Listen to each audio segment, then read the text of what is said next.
नमस्कार मित्रांनो, लक्ष्मीच्या पावलांनी या मालिकेच्या आजच्या भागामध्ये कला आणि अद्वैत दोघी आता त्यांनी बनवलेलं पान खात असतात आणि पान खाल्ल्यानंतर त्यांच्या दोघांनाही खूप छान वाटतं आणि शेवटी त्यांच्या दोघांची इच्छा आता पूर्ण झालेली असते. कला पानाचा आनंद घेत असते, पण मात्र तेवढ्यात लगेच आता कलाला तिथे रेडिओ दिसतो. कला लगेच आता त्याच्यामधले गाणे सुरू करून देते. अद्वैत लगेच आता कलावरती ओरडत म्हणतो की हे बंद करते. याच्यावरती आता कला लगेच अद्वैतला म्हणते, अरे चांदेकर, तुझा आवाज ऐकण्यापेक्षा ना ते चांगलंच आहे. आता पान खाताना जरा थोडं माहोल वगैरे तर पाहिजेच ना. अद्वैतचं आता म्हणणं असतं, इथे जर कोणी आलं ना तर तू निस्तरायचं. कला म्हणत असते, हो मी निस्तरेन, आता गपचूप ना मला गाणं ऐकू दे. त्याच्यानंतर आता कला अद्वैतला विचारते की मला सांग चांदेकर, तू एका वेळेला किती पान खाऊ शकतोस? तर याच्यावरती अद्वैत म्हणतो की वाटेल तेवढी.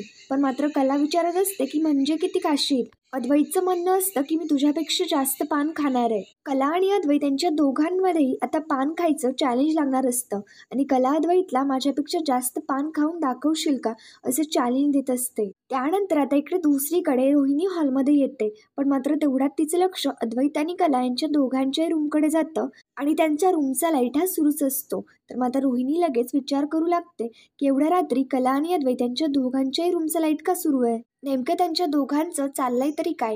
आणि रोहिणी आता विचार करते की नेमकं आपल्याला बघायलाच हवं. रोहिणी रूमपाशी येते आणि त्यांच्या रूममध्ये पाहते, पण मात्र ते दोघेही तिला रूममध्ये दिसत नाहीत. रोहिणी आता म्हणत असते की एवढ्या रात्री हे दोघं कुठे डेट बीटला तर गेले नसतील ना?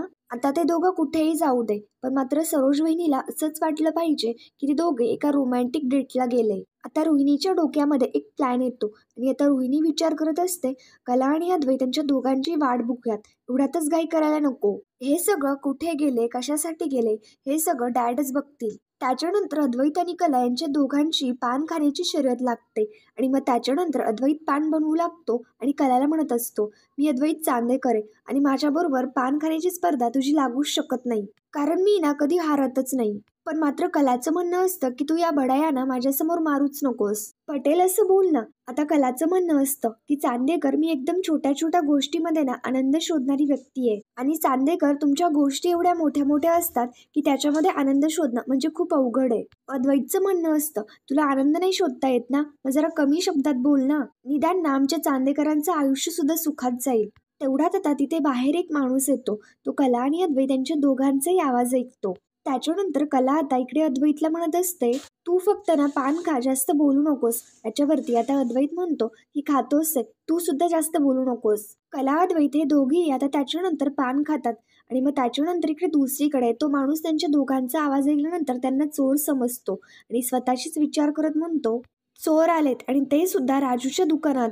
आणि मग त्याच्यानंतर अद्वैत आता 10 पर्यंत काउंट करतो आणि त्या बाहेर असलेल्या माणसाला असं वाटतं की हा त्याच्या गल्ल्यामधले पैसेच मोजतोय. तेवढ्यात त्याला कलाचा सुद्धा आवाज येतो आणि तो आता स्वतःशीच विचार करत म्हणतो, हे तर नवरा बायको चोर दिसतायत, ते सुद्धा जोडीनं आलेत. बापरे, आता मला पोलिसांना कळवावं लागेल, नाहीतर हा राजूचा गल्ला गेला. आणि मग त्याच्यानंतर तो माणूस आता लगेच पोलिसांना फोन करतो आणि त्यांना सांगतो की मी राजू पानवाला बोलतोय आणि माझ्या दुकानावरती 2 चोर शिरलेत, एक पुरुष आणि एक स्त्री आहे. ते दोघं ना माझ्या गल्ल्यातले पैसे सुद्धा मोजायलेत. आता मी तुम्हाला ना लगेच लोकेशन टाकतो, साहेब तुम्ही लगेच इकडे या. त्याच्यानंतर आता इकडे दुसरीकडे कलाचं 8वं पान होतं आणि अद्वैतचं 13वं. तर मग आता कला लगेच आश्चर्याने विचारते, असं कसं?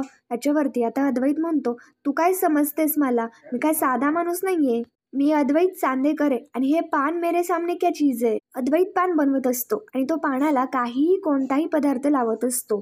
ते पाहता कला आता अद्वैतला म्हणते, चांदेकर जरा बेतानं घे, जरा जास्त झालं ना तर तरंगायला लागशील. पण मात्र अद्वैत आता लगेच कलावरती ओरडत म्हणतो, खरे तू हरतीयेस ना म्हणून मला डायव्हर्ट नको करूस, मी ना परफेक्ट पान बनवतो.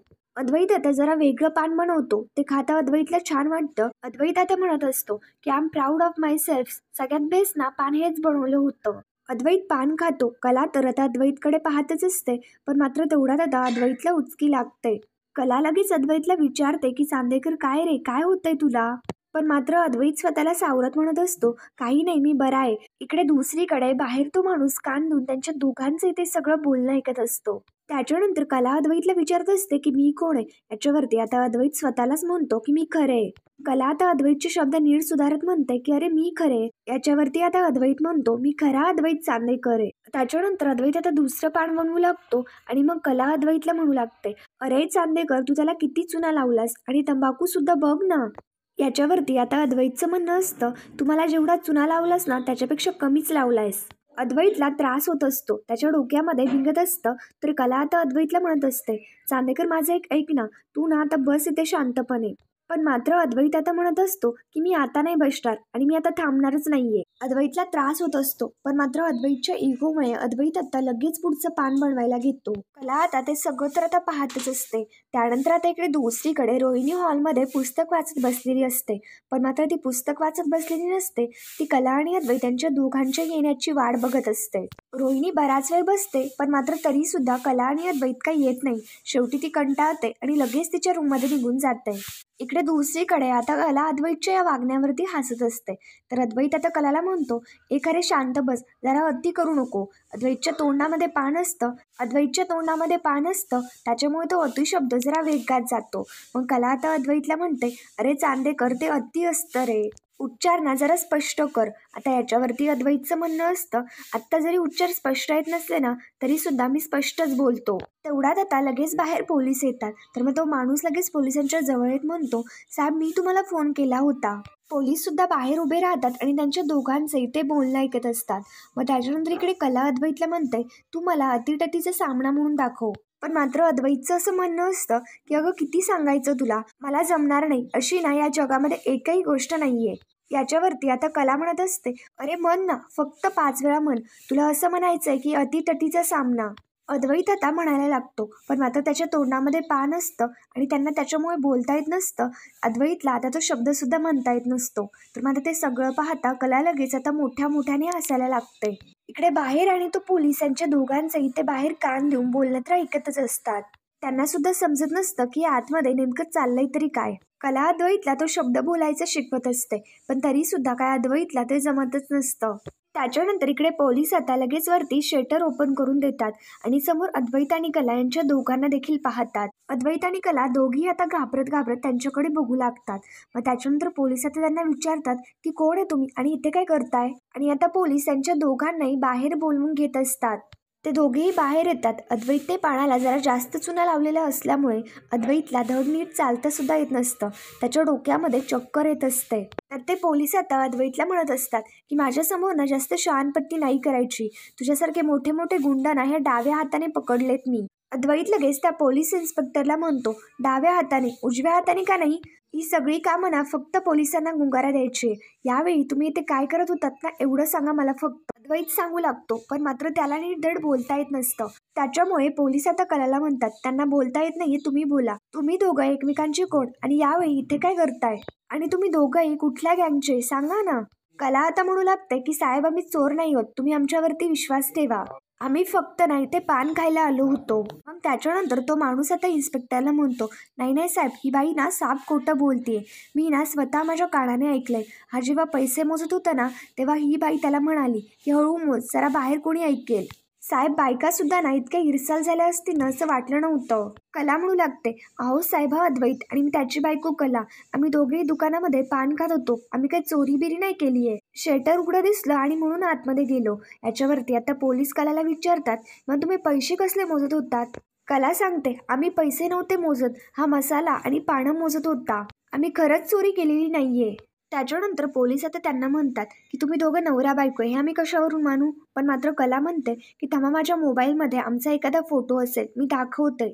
कला अद्वैतला म्हणत असते, चांदेकर माझा फोन तुझ्या खिशात आहे ना, मला दे ना जरा. याच्यावरती आता अद्वैत म्हणतो की माझ्याकडे नाहीये फोन. मग कला विचार करू लागते, फोन कुठे गेला. कला म्हणत असते, अरे मग तुझा फोन दे, आपला एखादा फोटो असेल ना. याच्यावरती आता अद्वैत सुद्धा फोन शोधू लागतो. पण मात्र अद्वैत आता इन्स्पेक्टरला म्हणतो की माझा फोन नाहीये माझ्याकडे, आय एम सो सॉरी. पण मात्र कला आता म्हणत असते, अरे चांदेकर तू असा कसा आहेस, फोन कसं काय विसरलास. अद्वैत आता अडखळत कलाला सांगत असतो, तू रूममध्ये होती, तू पान खायला निघून गेली, मी रूममध्ये असताना मी सुद्धा विचार केला, ही गेली आता मी सुद्धा जातोय आणि म्हणून मी सुद्धा निघून आलो. पोलीस सुद्धा आता त्यांच्या दोघांचे ते सगळं बोलणं ऐकत असतात. तर कला अद्वैतला म्हणते, तुला ना फक्त माझ्यावरती खापर फोडायचं असतं. अद्वैत म्हणतो, तुलाच तर पान खायचं होतं ना. याच्यावरती आता कला म्हणते, खोटं काय बोलतोस, फक्त मलाच नाही तर तुला सुद्धा पान खायचं होतं. अद्वैत म्हणत असतो, तू फोन का विसरलीस? याच्यावरती आता कला म्हणते, तू फोन का विसरलास? एवढा परफेक्टिव्ह आहे ना तू, मग फोन का विसरलास? कला अद्वैत यांच्या दोघांमध्ये आता भांडणं सुरू होतात. पोलीस इन्स्पेक्टर तिथे असलेला तो माणूस त्यांच्या दोघांचीही भांडणं ऐकल्यानंतर खूप वैतागून जातात.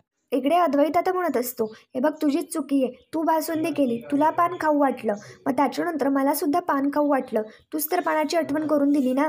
कला आता त्या इन्स्पेक्टरला म्हणते, बघा साहेब, हा असा वागतो. कला अद्वैतला म्हणत असते, या पानमींच्या भानगडामध्ये ना परायला जाऊ नकोस. मी जसं वागते तसं तू वागायला जातोस आणि मग नंतर थोबाड्यावरती पडतोस. एकतर अद्वैत काय बोलत असतो हे कळतच नसतं, तर कला म्हणते, तू शांतच बस आता. मेन म्हणजे तू काय बोलतोयस ना हे काही कळतच नाहीये. तू ना काही बोलूच नकोस आहे, मी तुला ना एकदम परफेक्ट ओळखून आहे. आता तू फोन घरी विसरून आला, त्याच्यामुळे एवढा सगळा गोंधळ झालाय, त्याचं काय करायचं? त्यानंतर आता इकडे दुसरीकडे ते पोलीस इन्स्पेक्टर सुद्धा त्यांचं ते बोलणं ऐकल्यानंतर खूप वैतागून गेलेले असतात आणि फक्त शांतपणे त्यांचं बोलणं ऐकत असतात.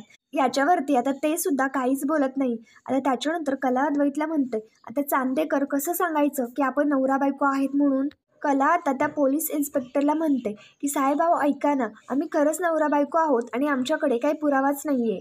अद्वैत आता त्या पोलीस इन्स्पेक्टर समोर हात जोडत म्हणतो, ओ साहेब आम्ही नवरा बायको, चूक झाली आमची. ते पोलीस इन्स्पेक्टर आता त्यांच्या दोघांनाही शांत करत म्हणतात, तुम्ही दोघंही शांत व्हा, आम्हाला सांगायची गरज नाही, आम्हाला कळलंय की तुम्ही दोघंही नवरा बायको आहात. ते ही अशी भांडणं ना फक्त लग्न झालेली जोडपीच करू शकतात. पण मात्र आता त्या माणसाचं म्हणणं असतं, यांचं जरी लग्न झालेलं असलं ना तरी सुद्धा हे दोघेही चोर नाहीयेत, हे सिद्ध झालेलं नाहीये अजून. राजूच्या दुकानात सापडले म्हणजे काही साधे सुधे चोर नाहीयेत. कला आता त्या साहेबांना सांगत असते, साहेब आमच्यावरती विश्वास ठेवा, आम्ही चोरबीर नाहीये. खरंच त्यांच्या दुकानाचं शटर उघडं होतं म्हणून आम्ही आतमध्ये गेलो आणि आतमध्ये जाऊन फक्त पानं बनवून खाल्ली, बाकी काहीच नाहीये साहेब, आम्ही चोरी केलेली नाहीये आणि तुम्ही ते बघू शकता. कला त्या माणसाला म्हणत असते की राजू दादा आम्ही खरंच काहीही केलं नाहीये. त्याच्यावरती तो माणूस आता कलाला म्हणतो, तुला कसं कळलं की माझं नाव राजू दादा आहे म्हणून? ही ना साहेब एक नंबरची चोरटी बाई आहे आणि लबाड सुद्धा आहे. साहेब मी तुम्हाला सांगतो, यांनी ना नक्कीच माझ्या दुकानावरती लक्ष ठेवलेलं असणार. आता माझ्या दुकानाची पाटी आणि माझ्या दुकानामध्ये असलेला रेडिओ यांना कसं काय माहीत? पण मात्र पोलीस सुद्धा आता बोलू लागतात की यांच्या दोघांकडे बघून ना असं नाही वाटत की हे चोर असतील, हे दोघंही चांगल्या घराण्यातले वाटतायत. ठीक आहे तुम्ही जाऊ शकता, कारण आमची नजर ना तुमच्यापेक्षा 10 पट चांगली आहे. आम्ही चांगलंच ओळखतो कोण चोर आहे आणि कोण नाही चोर येते. त्याच्यानंतर कला आता राजू दादाला म्हणते की राजू दादा तुमची पानं खरंच खूप छान होती. अद्वैत पान खाल्लंय म्हणून आता त्याला पैसे देतो आणि मग त्याच्यानंतर पोलीस सुद्धा तिकडनं निघून जाऊ लागतात. कला अद्वैत सुद्धा तिकडनं जात असतात. आता कला अद्वैत दोघेही घरून निघून येतात. तर मग आता दुसऱ्या दिवशी सकाळी सगळे हॉलमध्ये आता नाश्ता करण्यासाठी आलेले असतात. तिथे सरोज, रोहिणी, आबा हे सगळेच असतात. मग त्याच्यानंतर आता सरोज म्हणते की अद्वैत सकाळपासून दिसत नाहीये.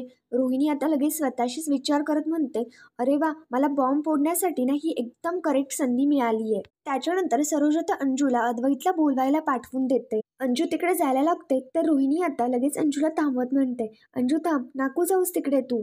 ते दोघेही काल रात्रीपासून त्यांच्या रूममध्ये नाहीयेत. सगळेच आता लगेच रोहिणीचं ते बोलणं पाहता तिच्याकडे येतात. आबा सुद्धा आता रोहिणीच्या जवळ येतात. सरोज आता लगेच रोहिणीवरती ओरडत म्हणते, अगं काहीही काय बोलतीयस तू, मनाला येईन ते काहीही बोलायचं का? रोहिणी सांगत असते, अगं खरंच बोलले मी, ते दोघे काल रात्रीपासून त्यांच्या रूममध्ये काय, इनफॅक्ट घरातच नाहीये. आता ते दोघे कुठे गेले, कशासाठी गेले ही काही गोष्ट मला माहिती नाहीये. काही असू शकतं, इमर्जन्सी असू शकते किंवा एखादी रोमॅन्टिक लव्ह ड्राईव्ह वगैरे. ते आता का गेले ते माहिती नाहीये, पण मात्र काल रात्री ते कोणालाही काहीही न सांगता घराबाहेर गुपचूप गेलेत. सरोज अद्वैतला फोन लावण्याचा प्रयत्न करत असते. तेवढ्यात आता लगेच कला आणि अद्वैत दोघेही दाराशी येतात. सगळेच आता त्यांच्या दोघांकडे आश्चर्याने पाहत असतात. कला अद्वैत त्यांना नेमकं आता काय उत्तर द्यावं हे काहीच समजत नसतं. त्याच्यामुळे ते दोघेही घाबरून गेलेले असतात. अद्वैत त्यांच्या समोर येतो तर सरोज लगेच अद्वैतला जाब विचारू लागते, अद्वैत तू कुठे गेला होतास? रात्रीपासनं तुम्ही दोघेही रूममध्ये नव्हतात, त्याच्यामुळे तुम्ही कशासाठी बाहेर गेला होतात? तर कला अद्वैत दोघे आता शांतच राहतात. ते आता याच्यावरती एक काही शब्द बोलत नाही. तर मग आता सरोज लगेच अद्वैतवरती ओरडत म्हणत असते, मी तुला काहीतरी विचारतेय, तू मला उत्तर दे ना. आता अद्वैतला पान खाल्लेलं असतं त्याच्यामुळे त्याची जीभ चरचरच असते. त्याचे शब्दाचे उच्चार ते स्पष्ट येत नसतात. अद्वैत आता बोलत असतो की आम्ही काल रात्री बाहेर गेलो होतो. सरोज आता लगेच अद्वैतला विचारते की तू असं काय बोलतोयस, तू काही वेगळं खाल्लंयस का? अद्वैत सांगत असतो, रोड साईड पानाचं दुकान आहे की नाही ते बघायला गेलो होतो. पानाच्या दुकानामध्ये पान मिळतं ना, याच्यावरती आता सरोज म्हणत असते, "अरे अद्वैत, काहीही काय बोलतोयस? आता पानाच्या दुकानामध्ये गेल्यानंतर तिथे पानच मिळणार ना? तू ना काय झालं ते मला स्पष्ट सांग." तर आता याच्यावरती अद्वैत मागचा पुढचा कुठलाही विचार न करता आता सरोजला सांगतो, "आई, आम्ही पान खायला बाहेर गेलो होतो." आता हे सगळं पाहता आबांना तर खूपच छान वाटत असतं, पण मात्र सरोजला आता भयंकर राग येतो. तर मित्रांनो, पुढील भागामध्ये आपण पाहणार आहोत, कला अद्वैत दोघी आता रूममध्ये असतात. अद्वैत कलाला छळत असतो, तर मग आता कला सुद्धा लगेच स्वतःशीच म्हणते, "हा मला छळतो ना, हा मला दाखवतेच आता." अद्वैत आता फ्रेश व्हायला जात असतो, पण मात्र तेवढ्यात आता मध्येच लगेच कला शिरते आणि मग त्याच्यानंतर अद्वैत आता दरवाजा उघडत असतो. "मी चाललो होतो ना आतमध्ये, तू का शिरलास?" तेवढ्यात आता अद्वैत लगेच मध्ये पुढे कलाच्या अंगावरती येतो. तर कला अद्वैतला म्हणते, "हे बघ, तुला आधार देण्यासाठी मीच आहे, हे गोष्ट लक्षात ठेव." अद्वैत आता जेवण करण्यासाठी बसलेला असतो आणि कलाने भाजीमध्ये कडू कारलं केलेलं असताना अद्वैत विचारतो की ही कारली का केली. याच्यावरती कला सांगते की मी बाजारात गेले होते आणि कारली घेताना मला पहिल्यांदा तुझी आठवण झाली, म्हणून आज ना मुद्दाम कारल्याची भाजी केली आहे. तर मित्रांनो, पुढील भागांच्या डेली अपडेटसाठी आमच्या शिव मराठी या चॅनलला लगेच सबस्क्राईब करा. थँक्यू.